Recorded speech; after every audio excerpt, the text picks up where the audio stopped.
வணக்கம். மாலை முரசு செய்திகளை விரிவாக பார்ப்பதற்கு முன் தலைப்புச் செய்திகளை பார்க்கலாம். தென்கிழக்கு வங்கக்கடலில் நிலவும் ஆழ்ந்த காற்றழுத்த தாழ்வு பகுதி மேற்கு திசையில் நகர்ந்து காற்றழுத்த தாழ்வு மண்டலமாக வலுப்பெற்றது. நாளை மறுநாள் புயலாக வலுப்பெற வாய்ப்புள்ளதாக இந்திய வானிலை மையம் தகவல்.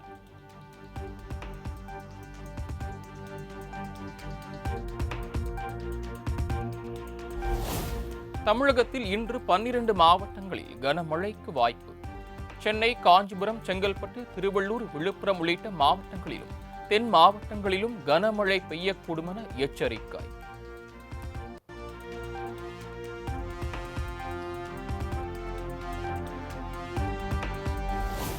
புயல் உருவாகும் 27ஆம் தேதி சென்னை, திருவள்ளூர் மாவட்டங்களில் மிக கனமழைக்கான ஆரஞ்சு அலர்ட்.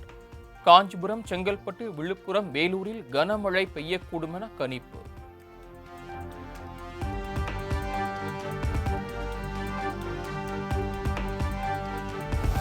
சென்னை, திருவள்ளூர், காஞ்சிபுரம், செங்கல்பட்டு, ராணிப்பேட்டை, விழுப்புரம் ஆகிய 6 மாவட்டங்களில் கனமழை பெய்யக்கூடும். இந்திய வானிலை ஆய்வு மையம் தகவல்.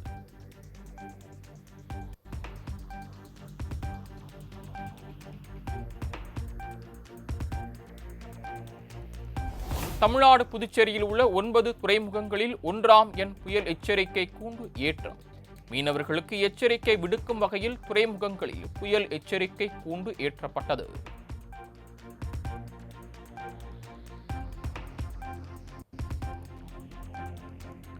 நெல் ஈரப்பதம் தொடர்பாக செங்கல்பட்டு மாவட்டத்திற்கு வருகை தந்த மத்திய குழு நெல் ஈரப்பதத்தை 17% 22% உயர்த்துவது தொடர்பாக ஆட்சியருடன் ஆய்வு.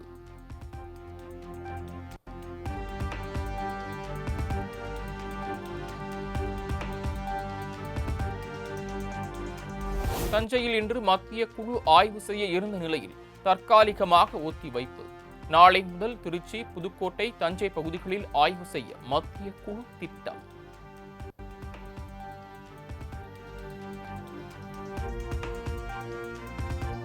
ஓந்தா புயலால் தமிழகத்தில் மிகப்பெரிய பாதிப்பு இருக்காது என பேரிடர் மீட்புத்துறை அமைச்சர் KKSSR ராமச்சந்திரன் பேட்டி. சென்னை உள்ளிட்ட கனமழை எச்சரிக்கை விடுக்கப்பட்டுள்ள பகுதிகளில் முன்னெச்சரிக்கை நடவடிக்கை எடுக்கப்பட்டுள்ளதாக தகவல்.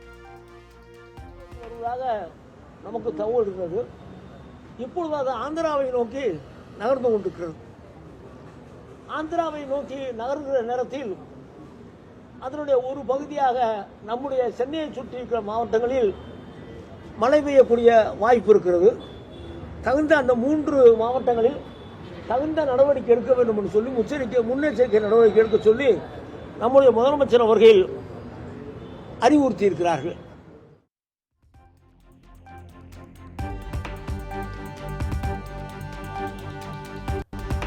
வடகிழக்கு பருவமழை பாதிப்பினால் இதுவரை 31 பேர் உயிரிழப்பு என அமைச்சர் KKSSR ராமச்சந்திரன் அறிவிப்பு. நடப்பாண்டில் பருவமழை அதிகமாக பெய்யும் என எச்சரித்துள்ளதால் அதற்கேற்ப ஏற்பாடுகளை செய்துள்ளதாகவும் தகவல். காயமடைந்தவர்கள் 47 பேர். கால்நடைகள் இறப்பு 485, கோழிகள் 20,425, குடிசை வீடுகள் 1780.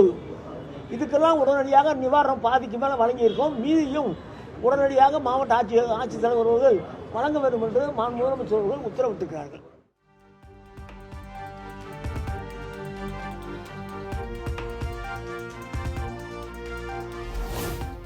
கனமழை பகுதிகளில் நிவாரண முகாம்களை தயாராக வைத்திருக்க உத்தரவு பிறப்பிக்கப்பட்டுள்ளது. அத்தியாவசிய பொருட்களை தயாராக இருப்பு வைக்க அதிகாரிகளை அறிவுறுத்தி இருப்பதாகவும் அமைச்சர் KKSSR ராமச்சந்திரன் பேட்டி. முகாம்களை நாங்கள் தயாராக வைக்க சொல்லி மாவட்ட ஆட்சித்தலைவருக்கு சொல்லி இருக்கிறோம்.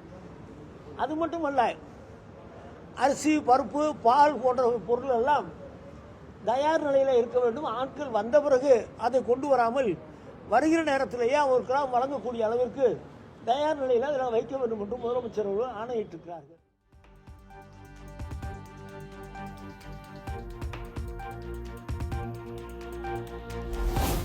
18 லட்சம் டன் நெல் கொள்முதல் செய்யப்பட வேண்டிய இடத்தில் 5,5 லட்சம் டன் நெல் மட்டுமே கொள்முதல் செய்யப்பட்டுள்ளதாக அன்புமணி குற்றச்சாட்டு. அரசு கொள்முதல் செய்யாததே மழையில் நனைந்து நெல் ஈரப்பதம் அதிகரித்ததற்கான காரணம் எனவும் சாடல்.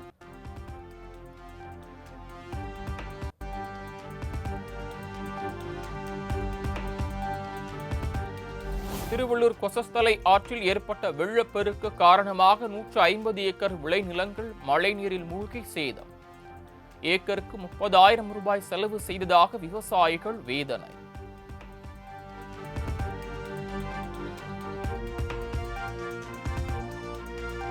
திருச்சி முக்கொம்பு மேலணைக்கு நீர்வரத்து மீண்டும் அதிகரிப்பு. காவிரியில் 9,800 கன அடியும், கொள்ளிடத்தில் 43,000 கன அடி தண்ணீரும் வெளியேற்றம்.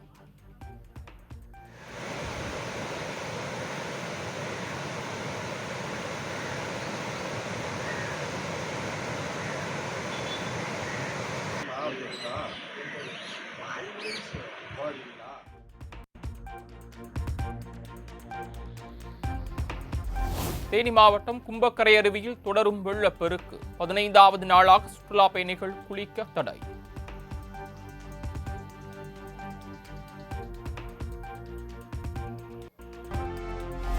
சென்னை அண்ணா அறிவாலயத்தில் திமுக நிர்வாகிகளுடன் முதலமைச்சர் மு.க. ஸ்டாலின் ஆலோசனை.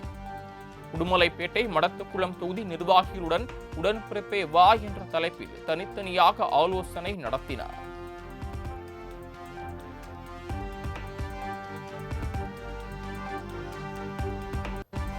தமிழகத்தில் நடக்கும் கனிம வள கொள்ளை தொடர்பாக சிபிஐ விசாரணை வேண்டுமென பாமக தலைவர் அன்புமணி வலியுறுத்தல்.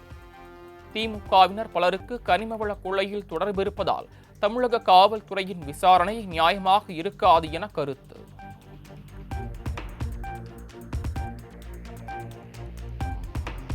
சாதிவாரி கணக்கெடுப்பு நடத்துவதில் முதலமைச்சர் மு.க. ஸ்டாலின் தயக்கம் காட்டுவது ஏன் என அன்புமணி கேள்வி. திமுக கூட்டணி கட்சிகள் இதற்கு ஏன் அழுத்தம் தரவில்லை எனவும் சாடல்.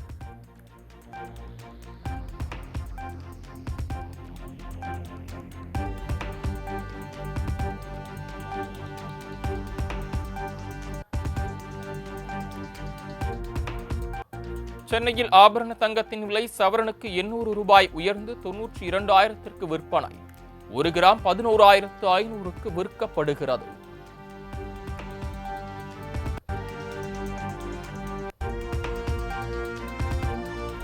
பத்து மற்றும் 12ஆம் வகுப்பு பொதுத் தேர்வு அட்டவணை நவம்பர் 4ஆம் தேதி வெளியீடு. நவம்பர் 4ஆம் தேதி அனைத்து மாவட்ட கல்வி அலுவலர்களுடன் ஆலோசனை கூட்டம் நடைபெறும் எனவும் அமைச்சர் அன்பில் மகேஷ் தகவல்.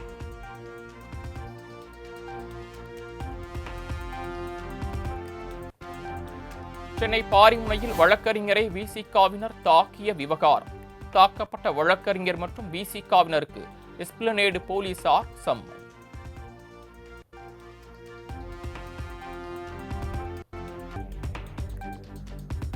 சேலத்தில் சாலையில் நடந்து சென்ற நபரிடம் பட்டப்பகலில் நகை பணம் பறிப்பு.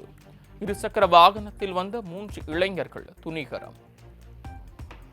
நான் திருநெல்வேலி என் ஃப்ரெண்டு கூப்பிட்டாங்கன்னு வந்தேன். மேலே பாலத்து மேலே வந்தேன். ஃபஸ்ட்டு ஒருத்தர் 2 பேரும் வந்தாங்க. வந்துட்டு கூலி கொடுக்காதுன்னு கேட்டாங்க. வேலை எனக்கு கிடையாது, பழக்கம் கிடையாதுங்க. கொஞ்சம் ஆன்சர் இல்லைன்னு கேட்டாங்க. பேசலாம், இங்கே கொடுங்க.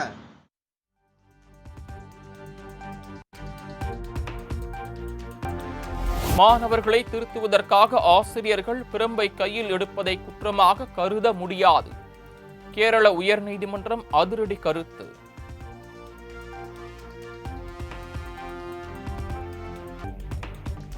இந்தியாவிற்கு எதிரான 3வது ஒருநாள் போட்டியில் 46.4 ஓவரில் 236 ரன்கள் எடுத்து ஆஸ்திரேலியா ஆல் அவுட்.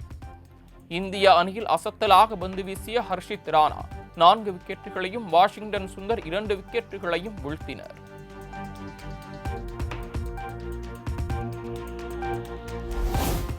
கேரள மாநிலம் ஊட்டுக்குளங்கர பகவதியம்மன் கோயிலில் நடிகர் அஜித் குமார் குடும்பத்துடன் சாமி தரிசனம். அஜித் தனது மார்பின் வலது பக்கத்தில் குத்திக் கொண்டுள்ள டாட்டூ இணையத்தில் வைரல்.